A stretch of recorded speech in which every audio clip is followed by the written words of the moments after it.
बारामतीत आज सकाळी प्रशिक्षण विमानात अचानक तांत्रिक बिघड झाला। मात्र प्रशिक्षणार्थी पायलटने शांतपणे आणि योग्य वेळी निर्णय घेत विमान उसाच्या शेतात सुरक्षित उतरवलं। सुदैवाने या घटनेत कोणतीही जीवितहानी झाली नाही। पोलिसांकडून पुढील तपास सुरू आहे। बारामती तालुक्यातील गोजुबावी गावाजवळ आज सकाळी एक मोठी दुर्घटना थोडक्यात टळली आहे। रेड बर्ड एव्हिएशन कंपनीचे प्रशिक्षण विमान उड्डाणादरम्यान तांत्रिक बिघाडाला सामोरं गेलं।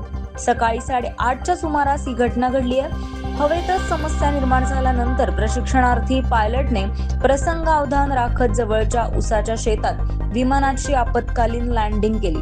लँडिंग दरम्यान विमानाचा एक भाग विजेच्या खांबाला धडकल्याची माहिती समोर आली आहे। मात्र पायलट सुरक्षित असून कोणतीही गंभीर दुखापत झालेली नाहीये। घटनेची माहिती मिळताच पोलीस आणि प्रशासन घटनास्थळी दाखल झाले। पुणे ग्रामीणचे पोलीस अधीक्षक संदीप सिंह गिल यांनी प्राथमिक चौकशी सुरू असल्याचं सांगितलं। दरम्यान या घटनेमुळे परिसरात काही काळ भीतीचं वातावरण निर्माण झालं होतं। सुदैवाने मोठी जीवितहानी टळल्याने नागरिकांनीही सुटकेचा निश्वास सोडला।